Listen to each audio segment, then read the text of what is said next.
সবাই আগে আগে মেলার ভিতরে চলে গেছে, এই জন্য আশিক ওদের দেখা পায়নি। যদিও কাছে ফোন ছিল, কল করতে পারত কিন্তু করেনি। তার পেশির সাথে ঘুরতে পারবে একা একা, এটা তো নিজেই চায়। ভাইয়া, ওরা সবাই কোথায় গেল? চলে গেছে, তুই চল। আশিক আশার হাত ধরলো। মেলার ভিতরে যদি হারিয়ে যায়। হাঁটতে হাঁটতে আশা দেখলো ফুলের দোকান। আশিকের হাত ধরে টানাটানি করে নিজের হাত ছাড়ানোর চেষ্টা করতেছে। কি হলো, সমস্যা কি? হাত এমন করিস কেন? ভাইয়া, আমি দোকানে যাব, ছেড়ে দেন। পুরো দোকানটায় ফুলের বাগান হয়ে আছে, এ তো ফুল। আশিক কাছে দাঁড়িয়ে দেখছে, আয়শা ফুলের চুড়ি হাতে নিয়ে দেখছে। ভাইয়া, এটা সুন্দর না? আমি নেব বলে দোকানিকে দিতে বলল, কিন্তু আশিক বারণ করলো। আয়শার মন খারাপ হয়ে গেল, কিন্তু কি করবে? সে তো এই মেলায় এসব পরে দিয়ে তার প্রেয়সীকে সবাই দেখার সুযোগ করে দিতে চায় না। মেলায় ঘুরতে ঘুরতে আয়শা চলে গেল ফুচকার দোকানে। ভাইয়া, আমি ফুচকা খাবো, এখন যদি না বলেন তাহলে আমাকে আম্মুরা কই আছে সেখানে নিয়ে আসেন। ঠিক আছে, খা। মামা যতক্ষণ না বলে ফুচকা বানাতে থাকবেন, বলবো দোকানিকে। আয়শা মহা খুশি। মামা বেশি ঝাল দেবেন বলে আয়শা প্রস্তুত হয়ে নামলো ফুচকা খেতে। 1 প্লেট 2 প্লেট করতে করতে পাকা 10 প্লেট ফুচকা খেলো। ভাইয়া, আপনি একটা খেয়ে দেখুন না। না, তুই খা। একটা খেয়ে দেখুন প্লিজ, প্লিজ। আয়শা জোর করে নিজের হাতে একটা ফুচকা খাইয়ে দিল আশিককে। তো ম্যাডাম, এ তো খাইতে পারেন, জানতাম না তো। শেষ প্লেট খেয়ে ঝালে আসার অবস্থা শেষ। হা করে আছে, চোখ দিয়ে পানি পড়ে যাচ্ছে। দেখে আসার হৃদয় রক্তক্ষরণ শুরু হতে লাগলো। তার প্রেয়সীর চোখে পানি আসতে দেয়নি কোনোদিন। আর সামনে ফুচকার ঝাল এত বড় কাজ করেছে। ফুচকার উপর যত রাগ হচ্ছে তার উপর বেশি নিজের উপর রাগ হচ্ছে। সে যদি না খাইতে বলতো তাহলে এমন হতো না। তাড়াতাড়ি পাশের একটা আইসক্রিমের দোকান থেকে 10টা আইসক্রিম কিনে নিয়ে এলো। 10 প্লেট ফুচকার জন্য 10টা আইসক্রিম।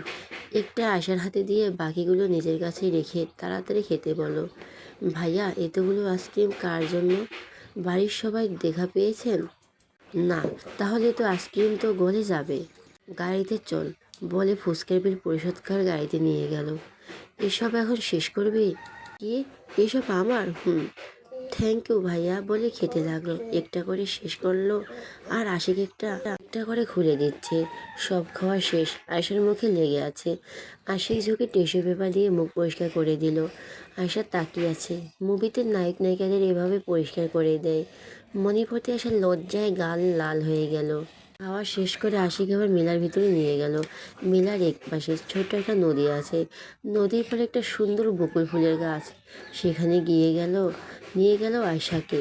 এখানে বস। আয়শা বসলো। তুই বস, আমি একটু আসছি। কোথায় যাবেন ভাইয়া? আমি এখানে কি করে থাকবো? আমি 5 মিনিটে আসছি, তুই বসে থাক।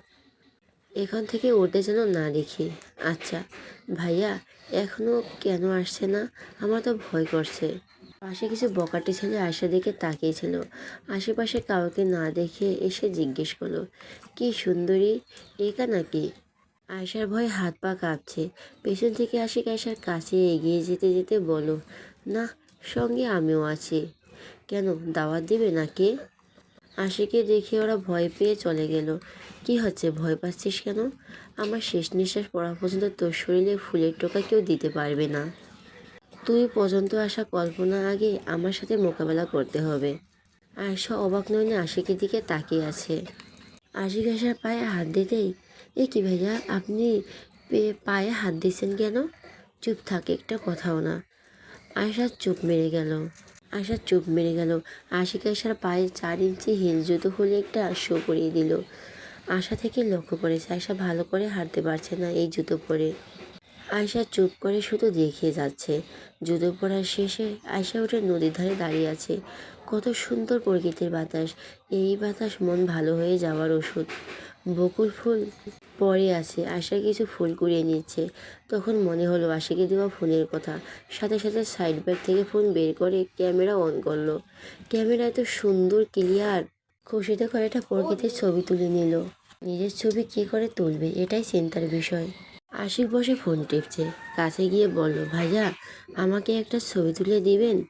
আমি একা একা তুলতে পারছি না। আশিক উঠে গেল। আয়শা দাঁড়িয়ে আছে। আশিক ফোনের ছবি তুলে দিল। কাছে যায়, গিয়ে দেখে দিল কিভাবে হাতে রাখবে, কেমন করে তাকাবে। ভাইয়া আমার সাথে একটা ছবি তুলবেন? আশিক কোনো উত্তর না দিয়ে একজন ছেলেকে ডাক দিল কিছু ছবি তুলে দেওয়ার জন্য। দুজন পাশাপাশি দাঁড়িয়ে আছে, ছেলেটি বলল আর একটা ক্লোজ হন। ভাইয়া আপনি ভাবি দেখে তাকান। সাথে সাথে আয়শা অবাক হয়ে গেল, বলার চেষ্টা করলো ভাইয়া আমার তো এইটাতে আটকে গেল। তার আগেই আশিক বলল ছবি তুলবি নাকি বকবক করবি? ভাইয়া আপনার দুজনকে বেশ মানিয়েছে, ছবি অনেক সুন্দর এসেছে। ছেলেটাকে ঠ্যাং জানালো আশিক, আশার হাতে ফোন দিয়ে দিল। ভাইয়া আপনি আমাকে একটা ফেসবুক আইডি খুলে দিবেন? কেন তুই পারিস না? পারলে আপনাকে কেন বলবো। ঠিক আছে রাতে খুলে দিব, এখন চল। আকাশ ফোন দিয়ে হ্যালো ভাইয়া তোমাদের হলো? আমার গাড়ির কাছে চলে এসেছি। দাঁড়া। আরচি বলে কল কেটে দিয়ে ফোন পকেটে রেখে এক হাতে আয়সার হাত, অন্য হাতে আয়সার জুতো নিয়ে গাড়ির কাছে আসলো। সবাই গাড়িতে বসে পড়েছে। আয়সা পিছনের সিটে অন্টুর সাথে বসেছে। কি রে আয়সা তুই কোথায় ছিলি? আমরা ঘুরলাম, তুই একা একা কোথায় গেছিলি? আমি তো ভাইয়ার সাথে ছিলাম আপু। সবাই বাড়িতে ফিরল। রাতে খাবার সময় আয়সার আব্বু জিজ্ঞেস করলো কেমন ঘুরেছো মা? ভালো আব্বু, শুধু তোমরাই ছিলে না। মন খারাপ করে না, আম্মু কাজ ছিল, অন্য একদিন সবাই মিলে ঘুরতে যাব। খাবার খেয়ে যে যার রুমে চলে গেল। রুমে এসে আয়সার মনে পড়লো আশিক ভাই ফেসবুক আইডি খুলে দিতে চেয়েছিল। ফোন হাতে নিয়ে সুন্দর করে মাথায় ওড়না দিয়ে গেল আশিকের ঘরে। আশিক ভাই আসবো? আয়। ভিতরে প্রবেশ করে দেখে আশিক খাটের উপর বসে ল্যাপটপে কাজ করছে। আপনি বলেছিলেন ফেসবুক আইডি খুলে দিবেন, দে ফোন দে। ফোনে হাত নিয়ে আইডি খুলে দিল আশিকের সিমের নাম্বার দিয়ে। হয়ে গেল। আয়শা থ্যাঙ্কস বলে ফোন হাতে নিয়ে দৌড়ে নিজের ঘরে গেল। সে এখন টাচ ফোন চালাবে, সে তো মহা খুশি। খাটের উপর বসে বসে 3 বান্ধবীর ফ্রেন্ড রিকোয়েস্ট পাঠিয়ে SMS দিল। একটা গ্রুপও খুললো, গ্রুপে কল দিল। ওরা 3জনই অবাক। হ্যাঁ রে আয়শা, তুই ফোন কোথায় পেলি? আর আইডি খুলে দিল কে? সবার প্রশ্নে আয়শা বিরক্ত হয়ে গেল। আমাকে তো কথা বলতে দিবি তোরা নাকি? এই নূপুর, ওকে কথা বলতে দিয়ে আগে। হ্যাঁ বল আয়শা। এই ফোন আশিক ভাই দিয়েছে, আর আইডিও খুলে দিয়েছে। যাক, অবশেষে আমাদের 4 বান্ধবীর ফোন আছে। কথা বলতে বলতে চুমকি বলো তোরা কোন কলেজে ভর্তি হবে? সবাই বলো কাছের কলেজে। সবাই খুশি হলো যে সবাই এক কলেজেই পড়বে। আরও গল্প করে কল রেখে দিল। রাতে আবার গিটারের সুরে আয়শা ছাদে গেল। আশিক সোফায় বসে গিটার বাজাচ্ছে। গুটি গুটি পায়ে হেঁটে আশিকের কাছে বসলো। আশিক গিটার রেখে আশার দিকে ঘুরে তাকালো। পাশের ব্যাগটা আয়শার হাতে দিল। আশিক জানতেও আয়শা আসবে। এই ব্যাগে কি আছে আশিক ভাই? নিজেই দেখো। ব্যাগ খুলে দেখে সেই ফুলের দোকানে যে ফুল চুড়ি দেখেছিল সেটাই। কিন্তু যখন দিবেন তখন দিল না কেন? বাড়িতে না কেন দিল? প্রশ্নটা করতে যাবে তার আগে আশিক চুপ করে দিয়েছে। সেখানে অনেক মানুষ, তুই নিজেই হাতে পারছিলি না। হাতে এসব পরে কিভাবে হাঁটবি? আয়শা চুড়ি বের করেছে হাতে পরার জন্য। আশিক হাত থেকে চুড়ি নিয়ে নিজের হাতে যত্ন করে হাতে পরিয়ে দিল, যাতে হাতে ব্যথা না লাগে। মাথার ওড়নায় হাত দিয়ে আয়শা দূরে সরে গেল। ভাইয়া ওড়নায় হাত দিয়েছেন কেন? চুপ করে বস, এত কথা বলিস কেন? এদিকে আয়। কাছে নিয়ে সুন্দর করে মাথায় খোঁপায় ফুলের গাজরা লাগিয়ে দিল। আয়শার চোখ দুটো হাতে খুলে আসার উপক্রম। আয়শা বসে আছে। আশিক গিটারের সুর তুলল। শুনতে শুনতে আয়শা আশিকের কাঁধেই ঘুমিয়ে পড়ল। কি আর করার, কোলে নিয়ে আয়শা রুমে দিয়ে আসলো। তুই আমার কাছে কি তুই নিজেই জানিস না? আমি চাই না আমার ব্যক্তিগত জিনিস কেউ চোখ তুলে তাকানোর সাহস করুক, আর আমি এই সাহস দেব না। এতদিন তোকে ছাড় দিয়েছি, এখনও সেই সুযোগ দেব না ম্যাডাম। আপনার সকল চাওয়া পাওয়া যেন আমাদের সীমাবদ্ধ থাকে। আমি যত খুশি থাকবো তুইও ততই ভালো থাকবি। এইরকম তুই শুধু আমার সামনে সেজে গুজে ঘুরবি, আর আমি তাকিয়ে দেখব। কপালে আলতো করে একটা চুমু খেয়ে সাথে সাথে রুম ত্যাগ করলো। সর্দার বাড়ির সবার চোখে ঘুম কেবল আশিকের ছাড়া। তার প্রেয়সীকে আপন করে নেওয়ার চিন্তা। পারবে কি পরিবারের সামনে নিজেকে তার প্রেয়সীর যোগ্য করতে? এই চিন্তায় তার কত শত রাত নির্ঘুম কেটে যায়। দেখতে দেখতে আশার কলেজ ভর্তির সময় চলে এলো। সকালে খাবার খেতে খেতে জসিম সর্দার আশিককে বলল, আশিক, আশার কলেজে ভর্তি করতে হবে, আজকে তুমি নিয়ে যেও, আমার সময় হবে না, কী কী লাগবে সব দেখে এসো। ঠিক আছে ছোট আব্বু। আয়েশা রুমে এসে রেডি হয়ে নিচে নামলো, নীল কালারের থ্রি পিস পরে, ওড়না মাথায় দেওয়া, হাতে একটা ব্যাগ। কী রে, তোর হিজাব কই? আমি তো বলেছি আমার হিজাব নাই। ওহ, মনে ছিল না, চল। আয়েশাকে নিয়ে রাস্তায় এসে একটা রিক্সা ধরলো। দুজনে এক রিক্সার ভিতর। রোদের জন্য রিক্সার হুড তুলে দিতেই আয়েশা ওপরে ঝুঁকতেই আয়েশা রিক্সার ভিতরে আরও চেপে গেল। আয়েশার হৃদস্পন্দন বেড়ে গেল। আশিক ভাই কাছে আসলে আমার এমন হয় কেন? আমার কি হয়েছে? কী রে, চোখ বন্ধ করে রেখেছিস কেন? না, কিছু না ভাই। কলেজের সামনে নেমে হেঁটে হেঁটে সামনে যাচ্ছে। অনেক স্টুডেন্ট ছিল, সবাই ওদের দিকে তাকিয়ে আছে।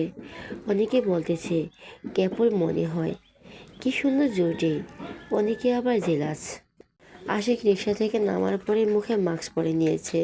আশিকের মাস্ক পরা লুকে দেখে আয়েশা আবার ক্রাশ খেয়ে গেল। একটা ছেলে থেকে জেনে নিল অফিস রুম কোন দিকে। May I come in sir? Yes come. আসসালামু আলাইকুম স্যার। ওয়ালাইকুম আসসালাম। আশিক, কেমন আছো? তুমি এখানে? কতদিন পর তোমাকে দেখলাম। জি আলহামদুলিল্লাহ, আপনাদের দোয়ায় ভালো স্যার। আপনি কেমন আছেন? এই তো আছি। তো কি মনে করে? আয়েশাকে দেখিয়ে বলো, স্যার আমি ওকে ভর্তি করাতে এসেছি। ও, কি হয় তোমার, বোন বুঝি? সাথে সাথে বলে উঠল, না স্যার, চাচাতো বোন। স্যার অবাক হয়ে বলো, আরে চাচাতো বোন মানেই তো নিজের বোন। না স্যার, ও আমার বোন হওয়ার যোগ্যতা রাখে না। এই কি কথা বলছো আশিক? এতে কিউট বাচ্চা মেয়েকে এভাবে বলো না। দেখো মেয়েটার মন খারাপ করছে। তোমার নাম কি মা? জি আয়েশা। মাশাআল্লাহ, অনেক সুন্দর নাম। তোমার নাম তোমার মতনই মিষ্টি। ভর্তির কাজ শেষ করে আয়েশাকে নিয়ে বের হয়ে এলো। আশিক ভাই, মন খারাপ করে বলল, আমি আপনার বোন হওয়ার যোগ্যতা রাখি না কেন? আশিক মনে মনে বলো, কারণ তুই আমার বউ হওয়ার যোগ্যতা রাখিস প্রিয়তমা। কেন, তোর কোনো সমস্যা? তুই কি কোনোভাবে আমার বোন হওয়ার চেষ্টা করছিস নাকি? বলেই মুচকি হাসলো। বয়ে গেছে আপনার বোন হতে। আপনার মতো খারাপ ছেলে আমার আমার ভাই হতেই পারে না। বাবা, তাই নাকি? হ্যাঁ। চল এখন, কোথায় যাব আমি? কেন, তুই কি এখানে থাকতে চাস? থাকলে থাক, আমার সমস্যা নাই। আমি কখন থাকবো বললাম? যাচ্ছি তো। আশিক আবার একটা রিক্সা নিল, দুজনেই উঠে বসলো। ভাইয়া, এটা তো আমাদের বাড়ির রাস্তা নয়, আপনি কোথায় নিয়ে যাচ্ছেন আমাকে? কানের কাছে মুখ নিয়ে বলো, আপনাকে কিডন্যাপ করে বিক্রি করে দিব ম্যাডাম। কি বলে অসহায় ভঙ্গিতে, আমি কি করেছি আমি, তাই আমাকে বিক্রি করে দিবেন? বিশ্বাস করুন, আমি আপনার যা বলবেন তাই করব, তাও আমাকে বিক্রি করবেন না। আব্বু, বড় আব্বু জানতে পারলে আমাকে মেরে দেবে কিন্তু। আমি বাড়ি যাব বলে জোরে জোরে কাঁদতে শুরু করলো। আশিক ভ্যাবাচ্যাকা খেয়ে গেল। মজা করা বলা কথা এই মেয়ে সিরিয়াস নিয়ে কি শুরু করে দিচ্ছে। রিক্সাওয়ালা পিছনে ঘুরে ঘুরে দেখছে। এই চুপ কর, আর একটা শব্দ করলে সত্যি সত্যি বিক্রি করে দিয়ে চলে যাব। আয়শার চোখ মেরে গেছে, একটা কথাও বলছে না ভয়ে। যদি সত্যি সত্যি তাই করে তখন কি হবে? পরে এর প্রতিশোধ নেওয়া যাবে। এখন চুপ থাকে বুদ্ধিমানের কাজ বলে মনে মনে শয়তানি হাসলো। তবে আশিকের চোখের আলো না, আয়শার হাসি। এই মেয়ে কখন কি করে কিচ্ছু বুঝে না। একটি আগে কেঁদেই ভাসালো, এখন আবার হাসছে। আল্লাহ, তুমি আমাকে সাহায্য করো। এই চুপ কর, আর একটা কথা শব্দ করলে সত্যি সত্যি বিক্রি করে দিয়ে চলে যাব। আয়শা চুপ মেরে গেছে, একটা কথাও বলছে না ভয়ে। যদি সত্যি সত্যি তাই করে তখন কি হবে? পরে এর প্রতিশোধ নেওয়া যাবে। এখন চুপ থাকে বুদ্ধিমানের কাজ বলে মনে মনে শয়তানি হাসলো। তবে আশিকের চোখ এড়ালো না আয়েশার হাসি। এই মেয়ে কখন কি করে কিছুই বুঝি না। একটি আগে কেঁদে ভাসালো, এখন আবার হাসছে। আল্লাহ, তুমি আমাকে সাহায্য করো। এসে গেছি বাবা। রিক্সাওয়ালার কথায় আসা তাকিয়ে দেখলো একটা শপিং মলের সামনে রিক্সা দাঁড়ালো। তার মানে ভাইয়া শপিং করবে? আমাকে মিথ্যে মিথ্যে ভয় দেখালো কেন, বোঝে না। কি হলো, নামবে নাকি রিক্সাতেই থাকার পরিকল্পনা তোর? কোনটা? যাচ্ছি তো, সবসময় আমার সাথে এমন করেন। দুজনে শপিং মলের ভিতরে প্রবেশ করলো। আশিক সোজাসুজি মেয়েদের বোকরা হিজাব কালেকশনে চলে গেল। ভাইয়া, আপনি এখানে কী নেবেন? শার্ট প্যান্ট তো অন্যদিকে, আপনি ভুল করে এদিকে চলে আসছেন তো। জি না ম্যাডাম, আমি ঠিক জায়গায় আসছি, চুপ করে থাকবে? আশিক বোকরা ভালো ভালো কালেকশন দেখাতে বলো, কোনটা পছন্দ হয় দেখ। আমি কেন দেখবো ভাইয়া? তোর কি মনে হয় বোকরা আমি পরবো? বেয়াদব মহিলা, যেটা ভালো লাগবে নিয়ে নে। আমার জন্য? কিন্তু আয়শা কোনো কালার পছন্দ করতে পারলো না, শুধু কালো ছাড়া। আশিক কালো 10টা ও বাকি সব কালার মিলে 40টা, মোট 50টা বোকরা কিনলো, সাথে ম্যাচিং করে হিজাব নিয়ে নিল। আয়শার চোখ কপালে উঠে গেছে আশিকের কাণ্ড দেখে। ভাইয়া আমার তো লাগবে না, 2টা হলেই হবে। কি হবে কি না হবে আমি জানি, চুপ করে থাক। অনেকে ওদের দিকে তাকিয়ে বলছে মেয়েটা অনেক ভাগ্যবতী, এরকম হাজবেন্ড পেয়েছে। আশিক ওদের কথা কান দিল না, কিন্তু আয়শা লজ্জা পেয়ে গেছে, যেটা নয় সেটা বলে তো লজ্জা লাগবেই। এরপর চলে গেল জুতোর দোকানে। কারোর জন্য ভাই? আপনার নাকি ভাবির? আশিক বলে ওর জন্য। আয়শা চুপ করে আছে। আজকে যে কার মুখ দেখে উঠেছে, সব অদ্ভুত ঘটনা ওর সাথেই ঘটে যাচ্ছে। জুতো আয়শার পায়ে পরিয়ে দিবে, তখনই এসে থামিয়ে দিয়ে নিজেই হাতে পরিয়ে দিল। দেখ তো ঠিক আছে কি না। ঠিক আছে। জুতো নিল 10 জোড়া। ভাইয়া আমার এত লাগবে না, তোকে চুপ করতে বলছি। আয়শা ভাই চুপ করলো। আশিক বোকরা ও জুতা সহ সব হোম ডেলিভারি নিয়ে এলেও বাসায় গিয়ে দিয়ে আসবে, কারণ গাড়ি আনেনি। কোথায় নিয়ে যাবে? সব শেষ করে একটা রেস্টুরেন্টে ঢুকলো। কি খাবি বল? এ তো ঘোরাঘুরি করে আসার তেমন কিছু খেতে ইচ্ছে করছে না, কিন্তু যদি বলে খাবে না তখন আবার কী বলবে ঠিক নাই, তাই চুপ করে আছে। আশিক বুঝতে পেরে খাবার প্যাকেট করে নিল বাড়িতে। আয়শা নিজের ঘরে ফ্রেশ হয়ে খাবার খাচ্ছে আর আজকে দিনের কথা ভাবছে। খেয়ে ফোন চাপাচাপি করে বান্ধবীদের সাথে গল্প করছে। ঘড়িতে 4টা বাজে। যদিও আশিক দুপুরে খেয়ে অফিসে যেতে চেয়েছিল, কিন্তু তার বাবা তাকে যেতে বারণ করেছে। আজকে তেমন কাজ নাই, বাসায় যেন থাকে। বাইরে ঘুরতে বের হলো। আম্মু, বড় আম্মু, আপু সবাই দেখে যাও ভাইয়া কি নিয়ে এসেছে। অহনার ডাকে সবাই নিচে এলো। কি হয়েছে অহনা? সবাই চল ভাইয়া কি নিয়ে এসেছে দেখবি চলো। বাইরে গিয়ে দেখলো আশিক কালো বাইকে রেখে সামনে আসছে। এটা কার? মা, কার বাইক আমি আনতে যাব? এটা কিনেছি। বাড়িতে গাড়ি তো ছিল। মা, বাড়ি গাড়ি নিয়ে সব সময় সব জায়গায় যাওয়া যায় না, তাই কিনেছি। আয়শা ভেবড়ে খেয়ে আছে। তার পছন্দের কালো বাইক সামনে, তার আশিক ভাই কিনেছে। আচ্ছা ভাইয়া, কি আমাদের 2 একদিনে উঠতে দিবে বাইকে?